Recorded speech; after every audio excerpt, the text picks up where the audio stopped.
push the buzz like rush. Whatever tunes your knees to mush, they hit the lift. Even if you gotta sift through the shit to get to the twist, the smile I hide like it's your very last line. You'll never get another try. Do it loud, do it for the loud, for the here and now.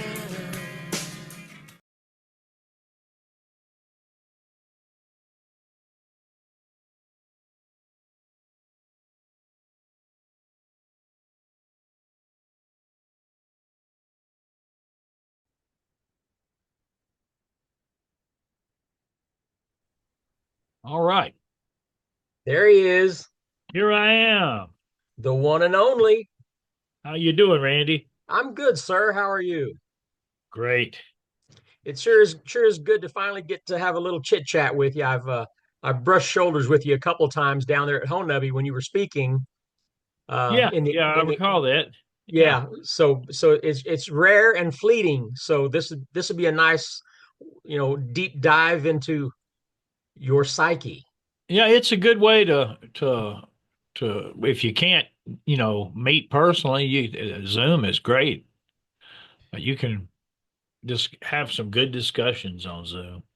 I feel like I'm getting a following of people that appreciate the information, that not just in it for the exciting stories, but they appreciate the in-depth information.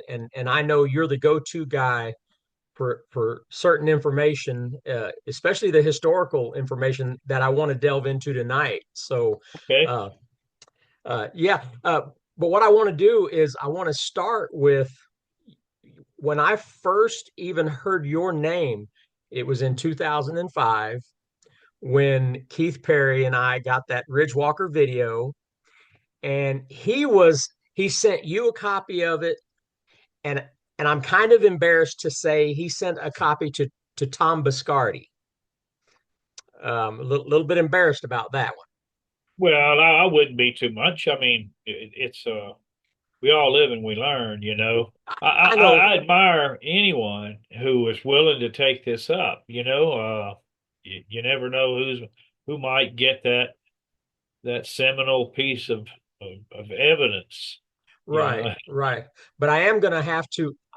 He is a part of the story when we sent a copy of it to you. There was an interaction with him because Keith sent a copy to Mr. Biscardi, and I didn't know who Mr. Biscardi was, so I immediately got on my computer, and this is back in 2005. So I was looking up Tom Biscardi, and I found a bunch of information, and all I could find was at the time. Remember, he set up a live feed camera at Happy Camp, Oh and yeah, and yes, got I do remember that. He made some money there for a while. and he got in trouble for for pilfering money from people and not.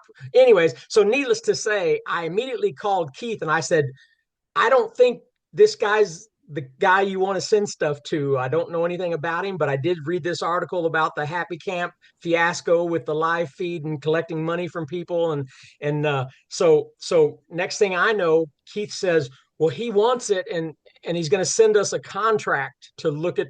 So we both got a contract from Biscardi, and Keith was ready to sign it so it could be put on a documentary somewhere. And I started reading it, and I read through it and read through it. And at the very end, it said, of course, it said we didn't hoax it, we didn't fake it, we didn't do anything that. So that was part of the us signing, was to assure him that we did not fake this. And but at the bottom, it said that it gave him all rights to it, all rights to the video, and all rights. And so I told Keith, I said, look, I said, he can't just have it. That means he can do with it what he wants to. And so when we balked at that point, when I didn't want to sign the papers, Biscardi said, oh, well, I had my experts look at it, and it was somebody picking up firewood. You can even see the gun. One of them's carrying a gun, and and you guys must have hoaxed this. So because we wouldn't sign the papers because it said that it would give him 100% rights to it, he used that to say we must have hoaxed it then. Yeah, well, that's too bad. Uh, he's not the only one who does that, who did that at the time and continue to do it. There's a lot of people that demand you sign a non-disclosure agreement, and all of the rights revert to them. You know, they're the documentary filmmaker. Uh, and you know, some people go ahead and do it because they really are not skilled at making those things themselves, and they want to see it get some exposure. Uh, I Yeah. never would sign one. Well, I was very pleased. I was very pleased with your response in the email that you sent back because you actually took like a 15 clips and made it to where you could see the animation of the figure moving between the trees. Yeah, it's I'll try to put it in a form that's easier to see. You know, there's always ways you can improve a video or a film, and sometimes what works on one don't necessarily work on another. You kind of have to tailor it. But all of those videos like that are somebody's hard work, and Yeah. I Well, try to put it in some good form where people could see it themselves without having to strain or interpret. You know, well, I mean, you've technology has come a long way since 2004, 2005, as far as in leaps and bounds, as it far sure as has. so back then we were pretty limited on who could look at it and what could be exposed from it. But you did a good job of separating it from the foliage around it, and you could see that the figure was completely reddish brown from head to toe. So, anyways, so that that was enough of a validation for us because we knew what was going on there and with all the periphery activity. So that was the first time we ever caught anything on video. So we were pretty excited about it. Uh, so yeah, so Yeah, I'm I glad. would be too. In those days, there was just a couple of really famous pieces of video and stuff, and then the rest people were just beginning to learn to take video. And some people had gotten their first camera, around that time, and so you begin to learn how to use it, and so things blossomed from there. And now look how much stuff there is out there. Yeah. Yeah. Well, I'm sure. I mean, I only have like 3,000 subscribers, but I am sure every person that's going to be watching this video knows everything about the stuff that you've posted because they wouldn't be here on this channel if they weren't Bigfoot enthusiasts. So I'm sure they are fully aware of almost, especially everything that you've done with the Patty film. That's not necessarily what I want to delve into because the market has been so saturated with that everybody's aware of it, and so I don't want to beat a dead horse as Right. far I as. understand. But I when I watched your video about the Go Road from Orleans to Gasket, I was blown away. That's the kind of knowledge that was before the Patty film, the things that were going on there, the indigenous peoples and the tribes that were there, and what was going on in that range, and the spiritualness of that whole area. I'm fascinated with it, and it also breaks my heart. The whole thing that you read online, it really broke my heart. Just the way we treated the Native Americans and just beat them into submission, and it was devastating, and I for that reason alone I don't want to talk about this subject, but I think it's important. Well, it's as far as uh beating the Native Americans into submission, it hasn't been just the Native Americans. In 1840s, they discovered gold.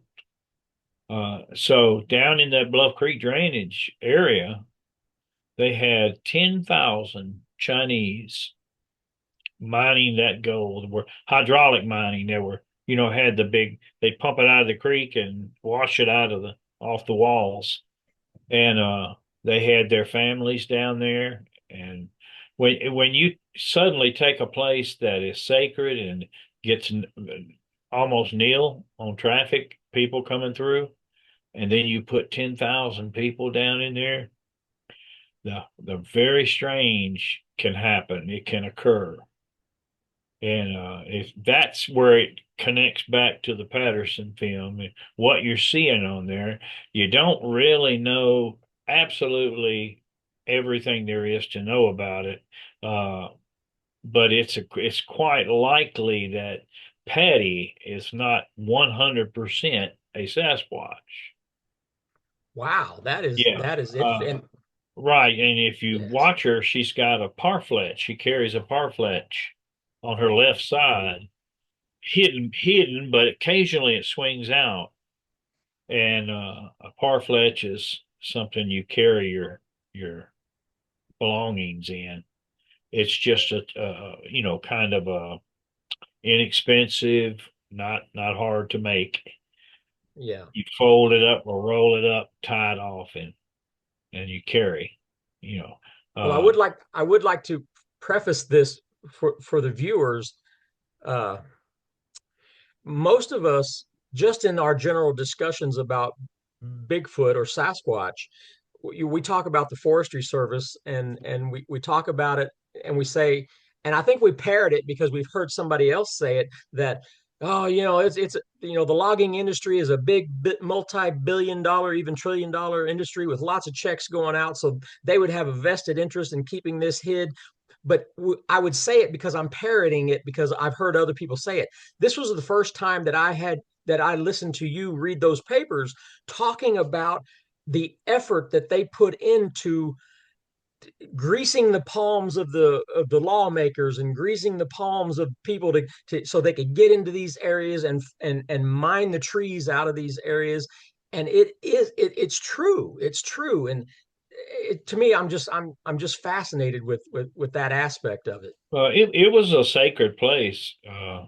And even other people who pursued Bigfoot way back when, early in the early days, Tom Slick, he's a Texas oil millionaire. He financed an expedition into that area. Well, he goes, and this guy named Bob Titmus, who's a famous Bigfooter, but he was a taxidermist, and he was under the employ of Tom Slick, and he told Tom Slick that he knew a place where Bigfoot pooped, and he came there every day to poop, or every other day, a poop station. And Tom Slick went with him, and he took Tom Slick back in the wilds of Bluff Creek, and they crawled up on this knoll and got a view of it. He said, right down there is where they're doing it. And they sat there and waited for quite a while. And next thing you know, they heard the sound of footfalls, heavy feet footfalls. And Titmus got to sweating so bad that he jumps up and starts to fire his rifle. And it was a Native American shaman on a horse. uh, Slick grabbed his arm, pulled it back down, and they continued to watch. And the guy came up to this particular place where he said the poop was, the Bigfoot poop, and he tied his horse off there, and his horse raised his tail and let out a big old, horse patty, and it became obvious, what was happening there, and they gathered these sacred herbs on those mountains right there. That's not the sole reason for it being, a sacred place, but those herbs did grow there, and those shamans would come and harvest them, and it was their horses that were putting the poop in.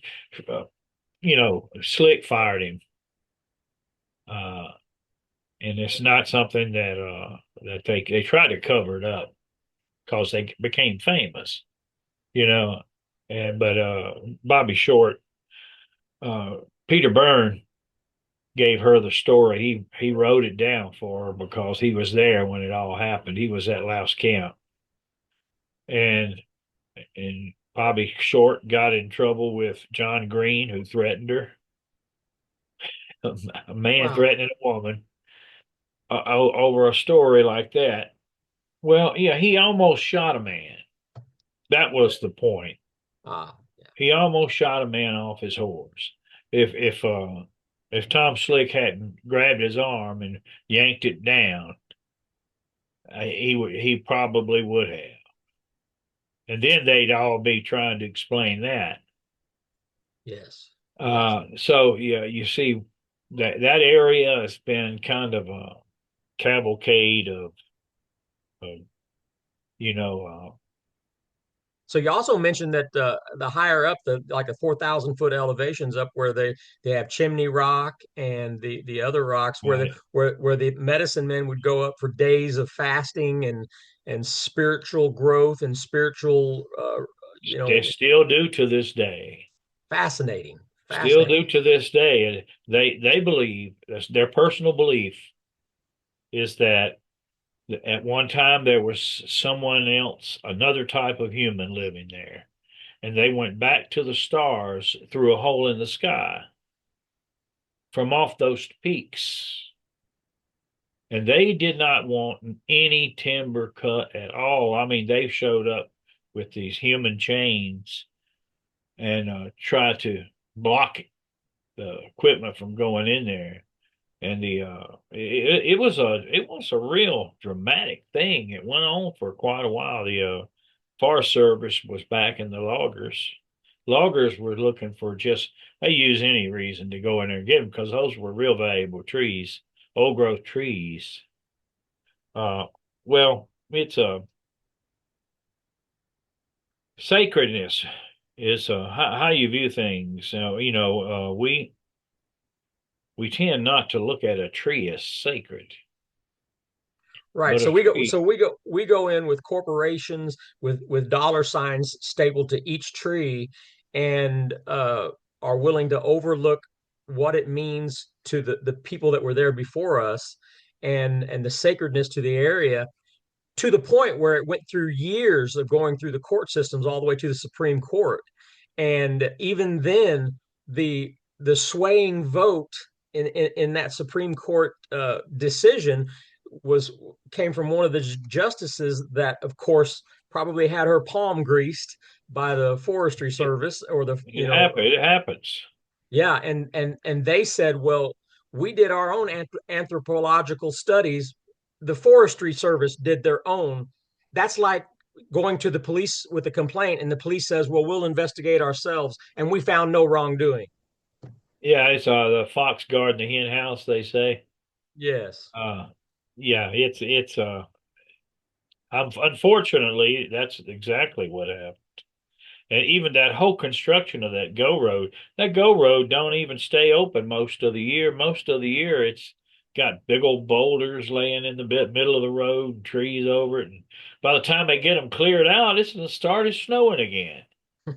It's very. They just built it because it gave them access to a lot of logs, and Yeah. and those logs were worth a lot of money because a lot of them were redwoods.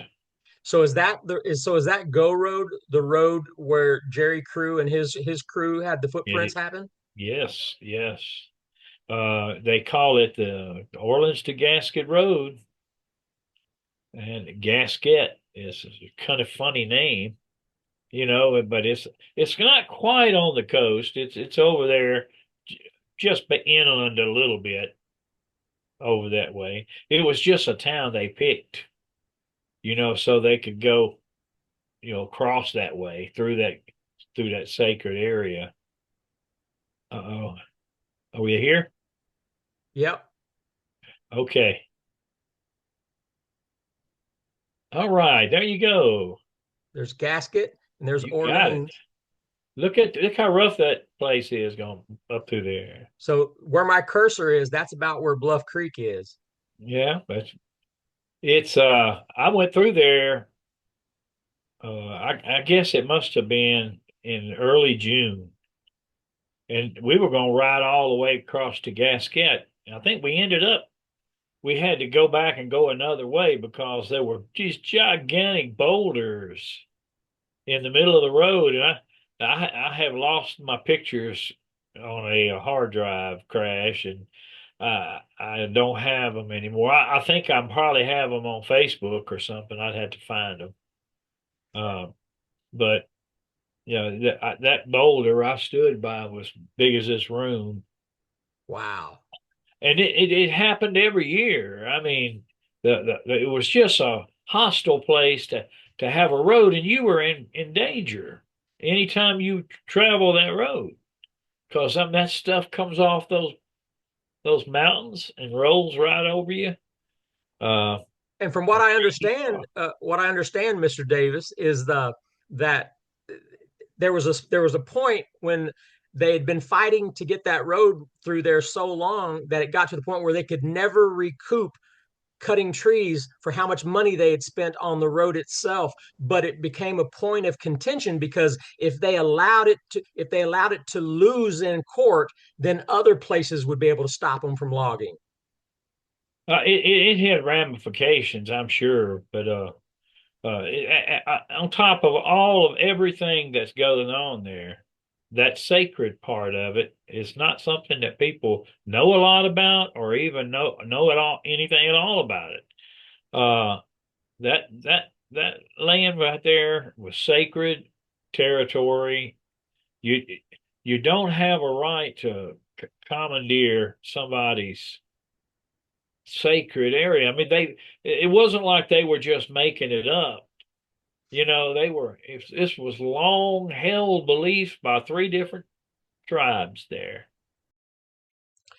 And the three different tribes was the Yurok, the Karuk, and the Talowa. And at the 4,000-foot level, on the summit of those peaks, was rock that they called the Doctor Rock and the Chimney Rock. And that is where they would go up and do their fasting and spiritual search for the shaman or the medicine men. And that is why it was sacred to them. Can you explain the difference between uh, if they could have got it as a instead of a wilderness management area, if they could have got it into a protected area, there's a difference there. Oh yeah, now when it's according to how you designate something. If you designate something as like a wilderness management, that you can cut some timber out of there, you know. But if you designate it as Wildlife what do they call sanctuary. a sanctuary, wildlife sanctuary? That's exactly. Thank you. That's a whole nother matter. You can't cut nothing out of there. You can't bring a rock out of there. It's completely protected. You don't touch nothing. So the Forestry Service was okay making it a wildlife management area because they knew that they could still pilfer it as needed. Yeah, right, right. You could go in there and you say, well, we think that the trees are a little too thick right in here and they're blocking out sunlight. Let's cut a few of them and then move over here and cut a few more and they'll get basically what they want. Or they could claim not they could claim land management, managing forest fires, clearing out trees for forest fire. They can make all kinds of claims to make it okay to cut trees down. That's the southern Siskiyou range, and it's actually you can see Mount Shasta from Bluff Creek. Mount Wow. Shasta is a major volcano, and Mount Shasta, I don't know if you ever read much about it, but it is full of high strangeness. Wow. More people have claimed this or that's happened around Mount Shasta than you could. You can't write. You couldn't get it all in one book. Man. And there was a man who claimed that he went into a cave system, and when he emerged, he was in the headwaters of Bluff Creek. Well, that is Now, that's a lot of strange. that's a long ways for stay in a cave, but you can't. I mean, who can call say he didn't? Right. You Right. know, cause that kind of thing is, that land up there is rugged with a lot of volcanic activity. Well, you did say in your and I hope I don't have the name of it's just called the video that you put out is called The Go Road, right? Yeah, yeah, So I so remember it.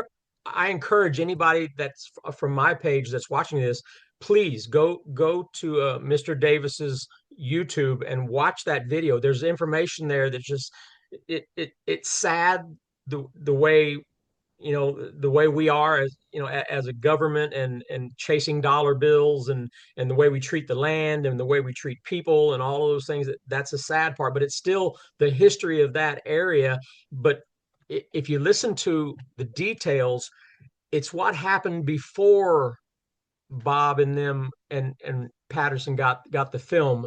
The natives were trekking up there to those points on that high range, and it was a spiritual awakening for them to become medicine men. They would go up there, go through days of fasting, become at one with the world and the earth and spiritual and become medicine men for their nations, for their people.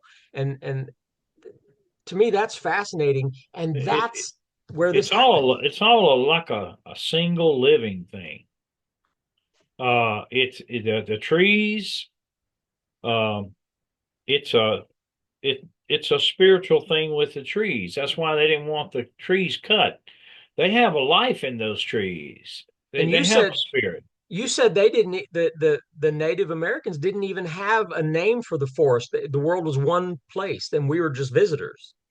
Yeah, there's if you go from tribe to tribe, there's some variations of it, but that's pretty much how they saw it. They saw the earth itself as being a giant turtle, uh, and they wrote it's a story, but it's got a moral and it's got a reasons for believing things, uh, and just like Bigfoot will take a good sized stick and bang against a tree. Well, they're not doing that for no reason. There's a spiritual reason for banging against that tree. It's not just to communicate with another Bigfoot. It's it's it's a communication between Bigfoot and the spirit in the tree, and then the whole spirit, the combination spirit of the whole entire area. Wow, how So fascinating. right, it's a communication, and so there, everything that hears it and hears the reverb understands and knows, that there's something going on with the. Well, even we are starting to understand now because I watch videos all the time how underneath the ground trees are connected and they will talk to each other and they will help each other. Trees, and they'll notice when a tree is struggling, and it's amazing the pathways of communication where things are connected that were never really aware of. Yeah, they'll graft to each other. If there's a tree that's damaged, the good tree will stand out and graft to that tree. Wow. and try to bring it back. It's done in slow motion. It's not like you and I. We go out to go to the hospital. You know, try to get fixed up. But we can see all that. But when you're talking about seeing something that takes place over a long period of time, they use now with the photography being like it is, the time lapse, and Hyper hyper. Yeah. they can show you all that stuff pretty much. Plants moving toward sunlight. They'll lean over like this. Sunlight come over, they'll come back like that. Yeah. They have a spirit in them, and, Well, and Native Americans knew that and recognized that. Well, Mr. Davis, I've mentioned this to a lot of people that I talk to, and I'm not necessarily a religious guy, but I tell them I do a lot of research alone. I like being out there alone. I'll go for weeks at a time alone. There's something about when the nighttime rolls around like in the Kiamichi Mountains when I'm down there and 10, 11 o'clock at night and it's just me and the darkness has already closed in around me. I say to my friends and I say to people, that's as close as I've ever came to a God at that moment in time where I feel like I'm at one with the darkness and the closing in of it's just me and the nature and I just love it. I just and I don't think people pay enough attention. I think too many people are out just chasing things without really appreciating it. Yeah, it's a lot more to it. If you take the time and you have put in the time, you'll discover that the pursuit of a Bigfoot is not just one us looking for them. It's we're out there and immersed in an environment of spirituality, and we if you don't know how to use it or how to respect it, you're not going to probably have a lot of success. It's you got to kind of do it that way, where you're a part of it. Yeah, Uh, and I can appreciate that because I do think that's what it's about. Whether they are picking up on on your aura or even in your own mind, but maybe even it's just as simple as your demeanor. Uh, if you are calm and not frantic or excited or scared or pointing and lights, and if you're just at ease, if you're at ease with the night and walking is not you're not afraid. I think for the last 25 years that I've been involved with this, it's been my transition from starting out from having my encounter that I had that really frightened me to now to the point where I'm just more at ease and more at a calm about it. well, if you're not at ease, don't go. Don't go until you are at ease, because Right. it's probably not a good thing to go in there and you're not comfortable. Right. Yeah. There's probably a reason for that. People call it a vibe or whatever, but it's it's authentic. Uh, you get that, and I have I have gone all the way to Bluff Creek, and then would not go down that hill, that last hill, because I felt bad about it. You Got to know, trust that. Got to trust it. if I'd have gone down there, or something would have happened, that something negative. Hmm. Well, So do you mind me asking your age, Mr. Davis? I'm 69.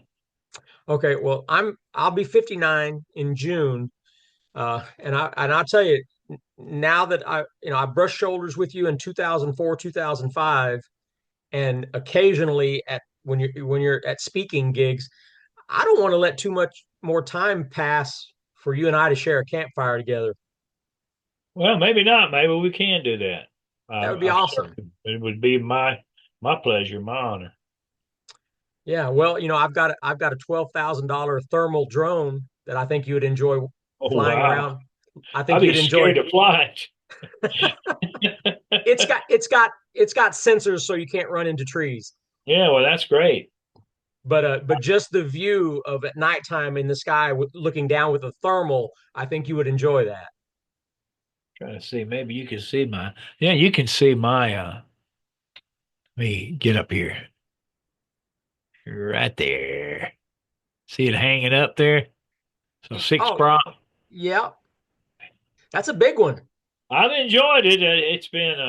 I've had it about 5 years, and it can be crashed, but it's supposed to have all that stuff to keep you from it. But you get in the woods and you lose your satellites. You know what I mean? It Yep. it can't it can't do anything. Uh, and I've learned, if you're going to a place like Bluff Creek that's got the tall timber, get on up there fast. Do not hesitate. Soon as those props swirl, you go straight up and go way on up till you can get locked into those GPS satellites, and then you can do whatever you want then. Yeah. Yeah. Well, I pretty much covered the subject I wanted to cover. I basically just wanted to touch base with you and extend a friendship. I spend so much time down in the Kiamichi Mountains that if you're ever back down there, so like speaking at the Honabi conference or something, maybe we can coincide our times where I can find my way down there and we can share a campfire for an evening. That would be I don't know fantastic. what for sure what all's been taking place with the Honabi conference there and Christ 40 Acres. Yeah, They me either. they had some, Dust up. They had a dust up. yeah, kind of a disturbance there, but I saw they did have one this year. But it was in where's Antlers? No, it's another little place. It wasn't at Christ 40 Acres. Yeah. And Well, hey, if you get the opportunity on my channel, there's one video I'd like you to watch just because it's so fascinating to me, and I tried to investigate it the best I can, and I believe it is absolutely legitimate. And I call it the walkie-talkie incident, where 4 days after a walkie-talkie went, we lost a walkie-talkie on a trail. Two different items showed up outside of our campsite system in rock cairns. The walkie-talkie that was missing was left in a rock cairn outside of our campsite. well, that can only be one of two things. It didn't bring itself there. Right. So either another human being brought it there, or either our Well, friendly forest friends. well, I laid out all of the reasoning that it could not have been a person because of where they were at when they got there. Because there was a second Karen in a different location that had an item that we didn't even know we lost until it was inside a Karen. I Also, can tell you, I was coming down Bluff Creek, walking from the bridge. It was a 2 mile walk back up to the Patterson film site. Got there kind of late. I looked down there in the bed of the creek, and there was a rock stack, and the rock stack was really fresh. It had wet sand on it. You can see where the rocks had been pulled out of the bed of the creek and left little holes, you know. And that it was maybe 200 or 300 yards downstream from the film site. And on that particular day, we heard a wood knock, and I looked up under the brush, and I could see the figure, but it was through brush, walking along the hillside there, the other side. And I got that rock stack photos, and did a little contrast enhancement, and I could see the palm print on top of that rock in wet nice. sand. It made the creases and stuff there, to get that palm print. See right here? Yeah. Wow. Big rock, little rock, and tiny rock. Wow. There it is, done another way. You can see the That palm is, print in that too. yeah, that is wild. There's the holes they left when they pulled the rocks out. Man, that's perceptive. That was communication. Yeah. Well, they're so good at nonverbal communications that, I mean, it's just, That's where I saw right there the one walking along the hillside. I was uh-huh. looking through that brush. You can't see it here, but I just pointed it out Yeah. where the spot was. See, that's where I'd like to have my thermal drone, send it up and use the thermal to see what's going on in those trees. This is a game trail up on the hillside above Bluff Creek, and this stick was stuck straight down into that game trail, 6 or 8 inches. Hmm. Uh, that's where I did some research on palms.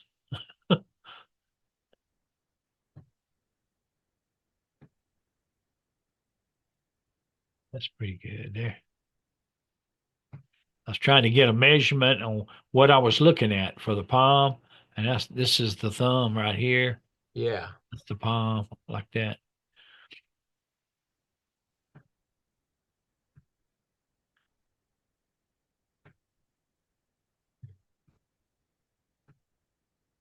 You can barely see it there now, but you can still see it. Yeah. See, I did a little research there. There was a condition that caused the hand to be a little bit like that, but it was, information is all. It wasn't. It may not even apply. There's me sitting on a rock on Bluff Creek. When was this? Oh, this is back probably 2006 or seven. Almost 20 years. There's where 2000. some, there's where something sat down on the sand. Hmm. Back to the real issue Oh, at hand. oh, fire. Fire. The place was all smoked up then. That's how bad up Notice Creek. No, this is not Notice Creek. Let me tell you about this right here. Don fell into this ravine, and I went down in the ravine and helped him to get out by walking out the ravine. And there was a little creek that's not on the maps, and that water of coming down that hillside in that creek disappeared in a hole in the ground. Wow. Now you only could imagine what was under the ground there. So instead of water coming out of a hole, it was water going into a hole. It went into the hole and disappeared, and that was it. It never Wow. made it. It never made it to Bluff Creek. What size caverns would be down there? Exactly. That's what my thoughts are. I've got some good, really good video I took back in 2019 that you can see it just disappear. Wow. Well, I hope to get up there at some point. It's on my bucket list. Well, if you don't, there's still other places, plenty. It's just a place to go. Some of the work I've done on it. That's Jim Oh yeah. McLaren. He's Yeah. walking the same route. So it's him and him down here, and she walks between them. Yeah, I encourage anybody watching this to go check out your stuff, even though I'm sure they are all well versed in what you've done. All right. Well, Mr. Davis, I appreciate your time, Sure and thing. Thank you. I enjoyed this conversation. I hope we can, in any new developments, and we can do this again sometime. Sure. Well, there's always something going on. Yes, yes, Uh, yes. I, I I understand you're going to go on an expedition yourself here next few days. I'm leaving in 2 days for 7 to 10 days by myself down in the Kiamichis. Well, you be careful out there. So, well, I'll I think you are an aware person. I am. It's a spiritual as well as physical thing. Well, That I've got some things if you planned. don't have the combination of the two, you have a lot less likely to. You might see Bigfoot, just walk over a ridge or something, but if you want to have the big experience, that spiritual part of it, you take care of that, and you will have. Yeah, I believe you got to open yourself up. I mean, I don't know if it's opening myself up, but what I like to do is I like to take a chair and a little headlamp around midnight, and I like to put my parabolic mic, lay it on the ground way up above me, and I'm sitting in a chair with my headset on, and I'm just reading a book in the darkness, sitting with a little headlamp on while I'm reading a book. That way I can be quiet for a couple of hours and listen to what's happening up the ridge behind me. Well, they're able to read you, and they know when you're a calm soul and when you're, freaking out. Right. So you know how to get yourself calmed down, and you're aware of it. Oh yeah. Oh yeah. Well, keep your eyes out, and I'll post stuff that as it happens. I'll post it. So All we'll right. see. Thank you, sirs. Thank I'll you be so looking. much. All Thank right. you. Bye bye. Bye bye. For the